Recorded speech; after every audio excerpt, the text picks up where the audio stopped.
Geometry ऐसे। अगर मैं कभी भी आपसे एक पूछ लूं कि आपको डिस्टेंस फार्मूला कितना पता है, आपको डिस्टेंस फार्मूला के बारे में आप क्या जानते हैं, तो आपके सामने बहुत नॉर्मल सा चैप्टर होगा डिस्टेंस फार्मूला। जैसे मैं अगर लिखना चाहूं तो यहाँ अगर लिखूं तो ए आपका क्या है, जैसे डिस्टेंस फार्मूला, ठीक है। ये आपका क्या है, डिस्टेंस फार्मूला। डिस्टेंस फार्मूला में आपको देखने को मिलेगा, अगर आपके पास देखिए जैसे 2 कोएफिशिएंट अगर दिए हुए हों, अगर आपसे अगर कोई पूछ ले कि the distance of between 2 point, the distance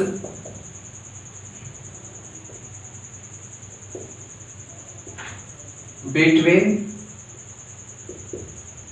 2 point x1 y1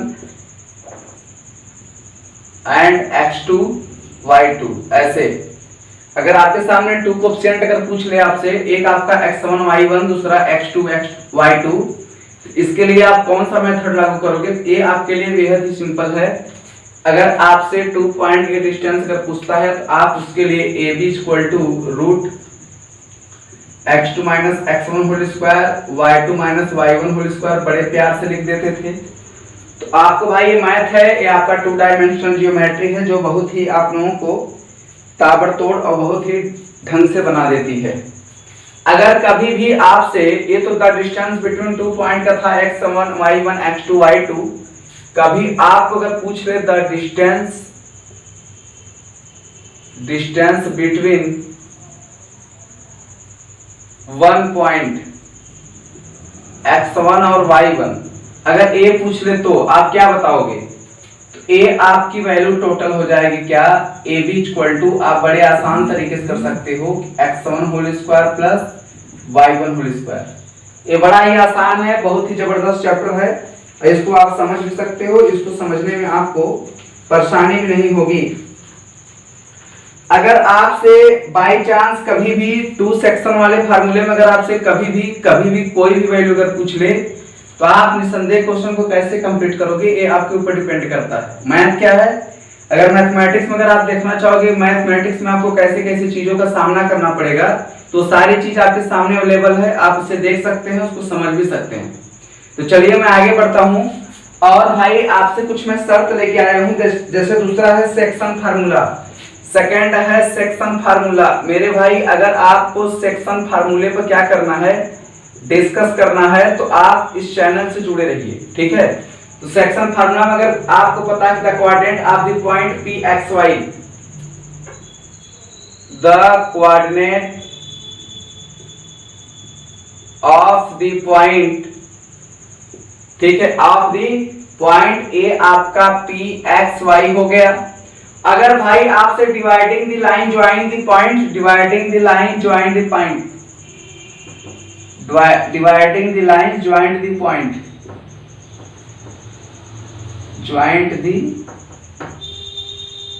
points, है ना। अगर इस तरीके का क्वेश्चन अगर आपसे पूछ ले, तो आप अगर a आपका a है तो a आपका x1 y1 हो गया, एंड आपका अगर b है तो a आपका b x2 a आपका y2 हो गया। और टोटल अगर इन द रेशियो अगर इसका फाइंड करना है, इन द रेशियो फाइंड करना है एकदम सिंपल मेथड से, इन द रेशियो क्या होगा, तो a आपका ratio m proportional to n हो जाता है, m आपका टोटल रेशियो n हो जाएगा, वो भी divide A B internally, divide A B क्या हो जाएगा, इंटरली हो जाएगा, डिवाइड ए बी इंटरली। अब मेरे भाई आप बहुत ही जबरदस्त, बहुत ही टॉपिक वाले क्वेश्चन में क्या क्या पूछोगे, आपके पास बहुत सारी प्रॉब्लम, बहुत सारी क्वेश्चन, बहुत सारी उम्मीदें उठती होंगी, क्या किस तरीके क्वेश्चन को किस तरीके से आप समझोगे, तो आपके लिए सोचने का विषय नहीं है, ये आपको करने का विषय है। जब आप इसे करोगे तब आपको क्या होगा, क्वेश्चन आपको समझ में आएगा एकदम बेहद और बहुत ही क्लीन तरीके से। तो भाई ये क्वेश्चन है, अगर आप क्वेश्चन को करते हो, क्वेश्चन को समझते हो, तो क्वेश्चन को समझना पड़ेगा। और आपके पास क्या है, अगर मैथमेटिक्स पढ़ने का अगर उतना बड़ा विचार है तो आप क्वेश्चन को समझो, या वो क्वेश्चन किस प्रकार से किया जाना। अगर आपके पास कोई एक लाइन है, अगर a आपका a है, a आपका x1, a आपका y1 बनाता है, ए आपका बी है, अगर ए आपका x2 और क्या बनाता है y2 बनाता है, ये बी वाला जो डिस्टेंस होगा ए डबल डिवाइडेड करेगा तो इधर m है तो उधर क्या है n है। अगर p x y पर अगर दो डिवाइडेड अगर वैल्यू है, अगर आपसे अगर वैल्यू अगर पूछ ले कि हाँ इसकी वैल्यू क्या होगा, तो आप क्या बताओगे? देखिए m आपका x2 बना लेगा, n आपका x1 बना लेगा और बाकी टोटल नीचे m+1 हो जाएगा। x के अकॉर्डिंग अगर देखोगे तब, अगर x के अकॉर्डिंग अगर देखोगे तब, ठीक है। अगर देखिए x के अकॉर्डिंग अगर आप देखेंगे तो a आपका क्या बना लेगा, तुरंत जाएगा x2 के ऊपर, a आपका m x2 बना लेगा, फिर n जाएगा किसके ऊपर, x1 के ऊपर, तो n x1 बना लेगा अपान क्या करेगा, दोनों का एडिशनल बना लेगा। एक फर्स्ट फार्मूला हो जाएगा, ठीक है। आप लोग छोटे क्लास में पढ़े भी होंगे, पीजीटी क्लासेस है, ठीक है। आप लोग छोटे क्लासेस में क्या किए होंगे, पढ़े भी होंगे बड़े ही शानदार तरीके से, ठीक है। बड़े ही शानदार तरीके से क्या किए हैं आप, पढ़े भी होंगे। इसे किस तरीके से कंप्लीट करना है ये आपको जानकारी भी होगी।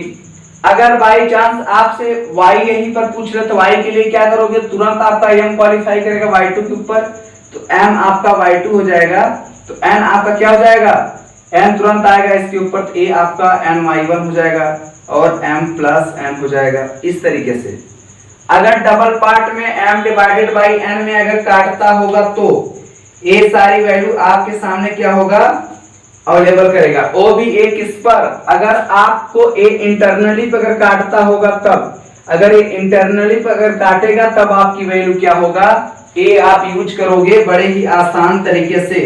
अगर p डिवाइडेड बाई एक्सटर्नली, अगर आपको p डिवाइडेड बाई एक्सटर्नली पर अगर काम कर दे, इंटरनली p डिवाइड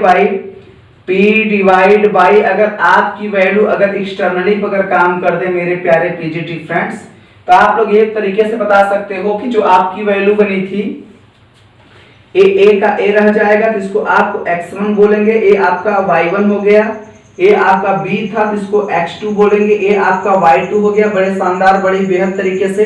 अगर इस साइड आपका m है, अगर इस साइड आपका n है, तो टोटल जब p x y जब कटेगा एक्सटर्नली यानी बाहर, बीच में नहीं, अंदर नहीं, जब बाहर की अगर बनता है तो ये जो साइन है ऑटोमेटिक चेंज हो जाता है, ठीक है। तो ये साइन आपकी क्या हो जाएगी, x equal to total value क्या दिया था, m x2 अगर दिया था तो माइनस n x1 अपान क्या हो जाएगा, m-n, इस तरीके से, ठीक है। और आपकी वैल्यू अगर आप आगे अगर चेक करेंगे y इक्वल टू क्या होगा, ये वैल्यू आपकी my2 माइनस ny1 अपान m-n हो जाएगा मेरे प्यारे भाई। बड़ा ही शानदार बड़ा ही बेहद तरीके वाला क्वेश्चन था जो आप लोगों को क्या किया था, परेशान करके रख दिया था और पूरे तरीके से कोशिश भी लगा दिया था कि इस तरीके क्वेश्चन आपको समझ में आए कि न आए। अगर आपके सामने आपको अगर उम्मीद जताते हुए बहुत ही प्रॉब्लम वाला क्वेश्चन से अगर मैं सॉल्व कराऊंगा तो आप लोग बड़े उम्मीद के साथ क्या बोलोगे। अगर ए वैल्यू अगर आपके सामने अगर फिक्स है, अगर आप रिसर्च करना चाहते हो 2 डायमेंशनल ज्योमेट्री के ऊपर, 2 बीमी अगर आपको ज्यामिति के ऊपर अगर रिसर्च करना है तो सबसे पहले पहली वाली टॉपिक पे जाना पड़ेगा। अगर आपसे द डिस्टेंस बिटवीन 2 पॉइंट अगर पूछ लेता है a b equal to √x2 - x1 plus y2 - y1 का होल स्क्वायर बना देंगे, जो वैल्यू आपके सामने दिख रहा है। अगर द डिस्टेंस बिटवीन अगर 1 एंगल पे अगर 1 एक्सिस या 1 ओरिजिन पे अगर पूछे तो उसकी वैल्यू क्या होगी, 1 पॉइंट पे x1 y1 a b equal to √x1 plus x1 whole square plus y2 whole square हो जाएगा। आपको देखना कि x1 और y1 होल स्क्वायर हो जाएगा। अब इसमें देखिए सेक्शन फार्मूला क्या होता है, the order coordinate of the point pxy dividing the line joint of the point are the px1 y1 and the bx2 y2 in the point of the ratio divided by m divided by n internally हो जाएगा।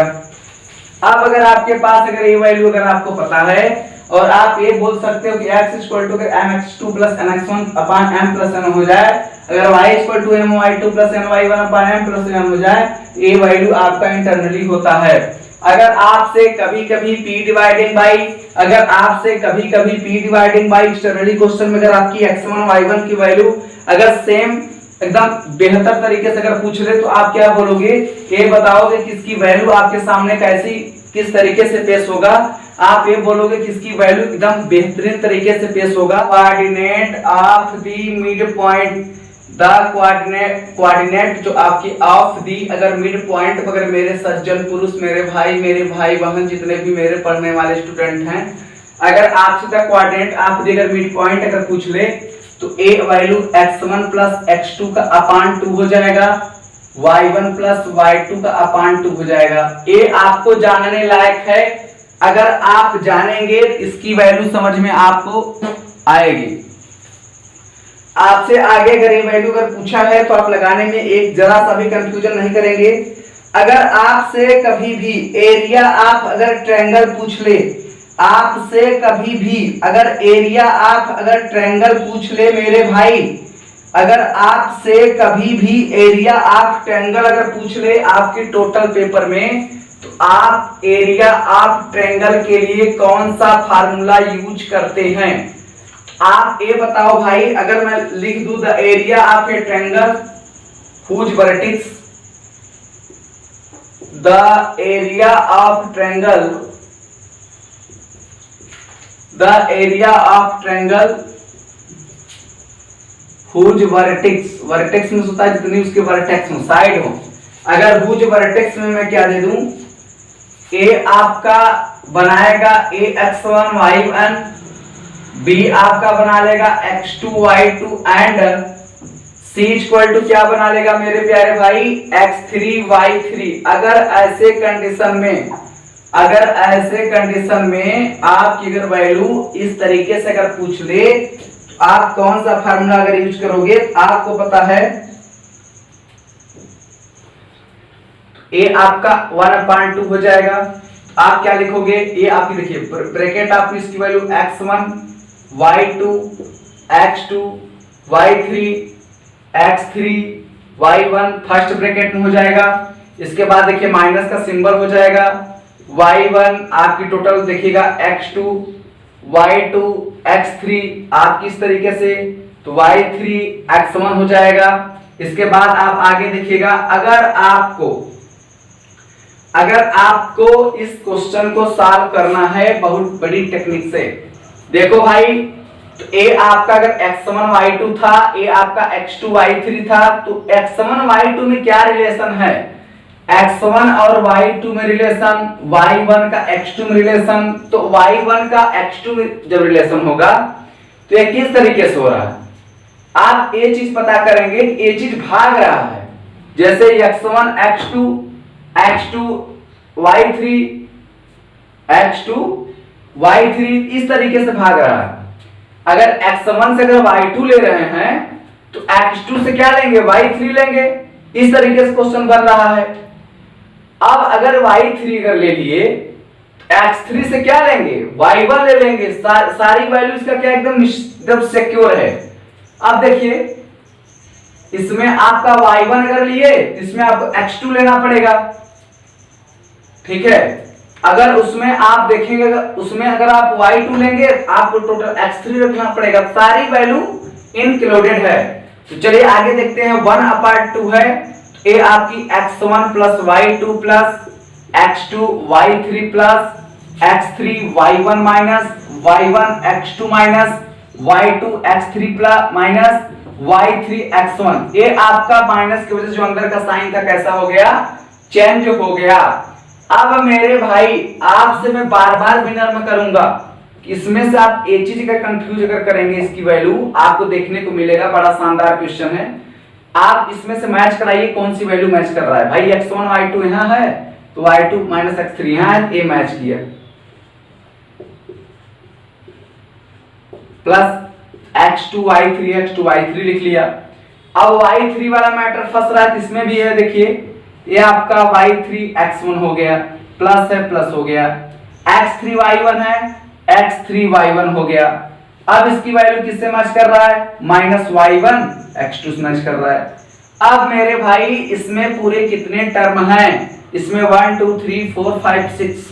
अगर ऐसी term है इसमें हम ऐसा value ले लें जो आपको हमेशा हमेशा के लिए क्या कर दे?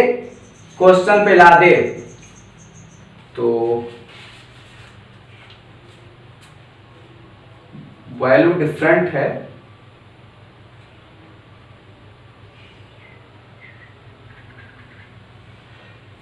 ठीक है, चलिए देखता हूं।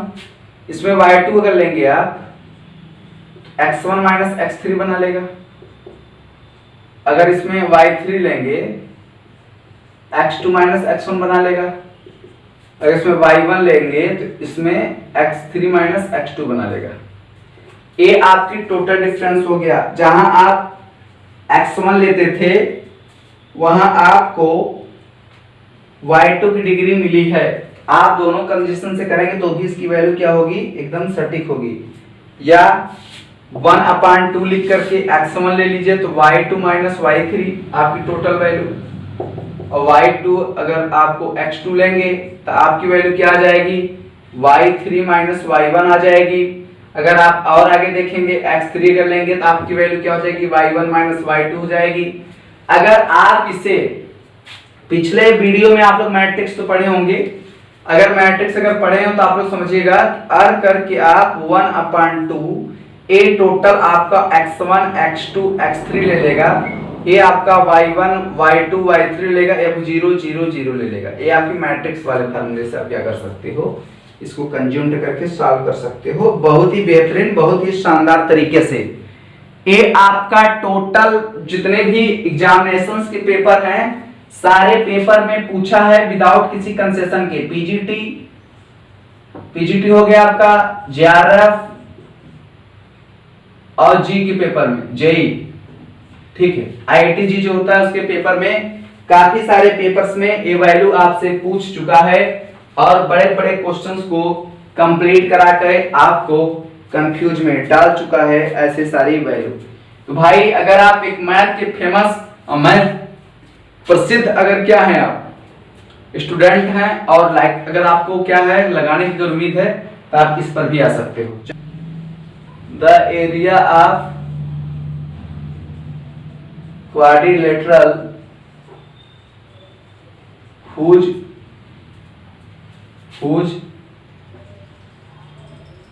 vertex are क्या बताएंगे, whose vertex में क्या था, whose vertex are a x1 y1 ऐसे, ठीक है, b x2 y2, c x3 y3, d x4 y4। अगर भाई साहब अगर आपसे इतनी वैल्यू अगर पूछ लिया है ना, अगर आपसे एरिया ऑफ क्वाड्रिलेटरल अगर पूछा था तो आपको बताने में शर्मलास तो आ नहीं रही होगी। आप लोग आराम से लगा सकते हो क्या, 1/2 ऐसे लिखते आप लोग। अगर भाई देखिए x1 x2 भरोसा है, x1 अगर y2 पर भरोसा करो, x2 अगर y3 पर भरोसा करो, x3 y4 के ऊपर भरोसा करो, और x4 y1 ये सबसे बेस्ट टॉपिक है। इसके बाद अगर आपसे अगर कोई माइनस करके पूछ रहे तो माइनस करके बता दीजिएगा कि y1 x2 plus y2 x3 plus y3 x4 plus y4 x1 हो जाएगा आपकी टोटल वैल्यू। इस तरीके से क्या करता है आपके पेपर में ये सब क्वेश्चन पूछता है। अगला जो आपकी हेडिंग आपको नेक्स्ट मिलेगा E number, central of the processing of central. अगर देखेंगे तो आपको मैं ऐसे नहीं सेंट्रॉइड लिख दे रहा हूं, ज्यादा समझ में आएगा, सेंट्रॉइड ऑफ ए ट्रायंगल, इस तरीके से। तो आप बोलोगे कि जो इसका डिवाइडिंग जो वैल्यू होता है सेंट्रॉइड के इंटरसेक्शन ऑफ द मीडियम में, अगर सेंट्रॉइड अगर आप अंतर केंद्र केंद्रीय अगर निकालेंगे केंद्रीय त्रिभुज का, तो आपको सेंट्रॉइड भी कैसे निकलेगा, आप बोल सकते हो कि centroid of a triangle, centroid of a triangle his properties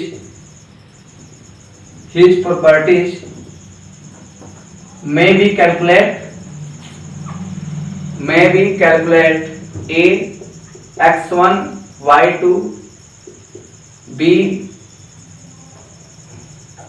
x1 y1 x2 y2 c x3 y3 to be concept of x1 plus x2 plus x3 अपान 3 हो जाएगा, y1 plus y2 plus y3 अपान 3 हो जाएगा। ये सारे questions आपको देखने को मिलता है आपके सीधे एग्जाम पेपर में। तो ऐसे सारे क्वेश्चन को अगर आप क्या करते हैं कैलकुलेट कराते हो तो आपको वैल्यू सबको समझ में आ जाएगी, आप किस तरीके से आप क्वेश्चन को कंप्लीट किए हो। सबसे बड़ी बात होती है क्वेश्चन को समझना। अगर आप क्वेश्चन को समझते हो तो क्वेश्चन को समझिए और प्रैक्टिस करिए कि इसे कैसे कंप्लीट करना है। विदाउट किसी कंसेशन में अगर आपकी ये वैल्यू अगर देखने को मिलती है तो आप इस वैल्यू को विदाउट किसी इंटरफेयर, विदाउट किसी सी के आप इस चीज को देख सकते हो, वो भी विदाउट किसी मैटर में। ठीक है, तो मैं आगे बढ़ता हूँ, अपने लेक्चर को मैं रोकूंगा नहीं क्योंकि ज्यादा आपको परेशानी होगी।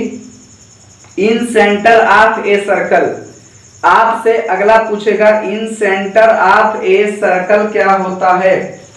इन सेंटर ऑफ ए सर्कल, अगर मेरे प्यारे भाई एफ में अगर आपसे पूछ ले इन सेंटर्स ऑफ ए ट्रायंगल, अगर एक क्वेश्चन अगर आपसे पूछ ले तो आपको पता है कि a इक्वल टू आपको x1 y1, b equal to आपको x2 y2 and c equal to आपको पता है टोटल वैल्यू, c की वैल्यू आपकी क्या है x3 y3।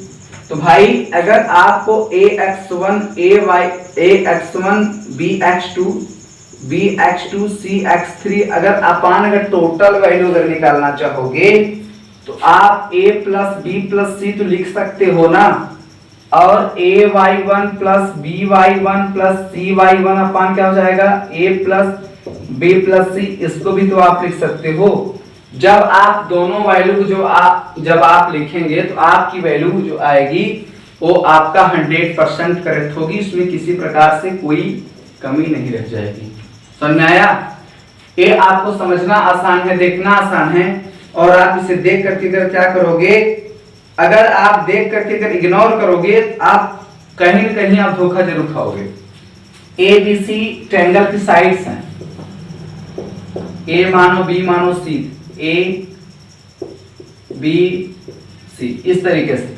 ठीक है, सारे क्वेश्चंस अवेलेबल है आपके मैथमेटिक्स चैप्टर में। मैं इसी वीडियो का पार्ट 2 लेके मिलूंगा आप लोगों के बीच में, और अगर मेरा वीडियो अच्छा लगता है तो आप लोग लाइक करिए, सब्सक्राइब करिए, कमेंट करिए। अगर नहीं लगता है तो डिसलाइक करिए, ठीक है, कोई फर्क नहीं पड़ता है। डिसलाइक भी ठोक दोगे ना तो भी मेरा काम बच जाएगा। दोनों तरीके से ऑप्शन डबल है। अब मैं अगर ऑप्शन देता हूं तो चूज करना आसान नहीं है, क्योंकि मेरे ऑप्शन सबके सब खतरे के निशाने पे होते हैं। ठीक है, फर्स्ट चूज करोगे लाइक तो भी बनता है मेरी बेनिफिट, डिसलाइक करोगे तो भी मेरी बेनिफिट। दोनों में से ऑप्शन है, चूज लो। ठीक है, सारे क्वेश्चंस को अपलोड कराते हुए मैं लोगों से आप लोगों को विदा लेता हूँ। जय हिंद, जय भारत।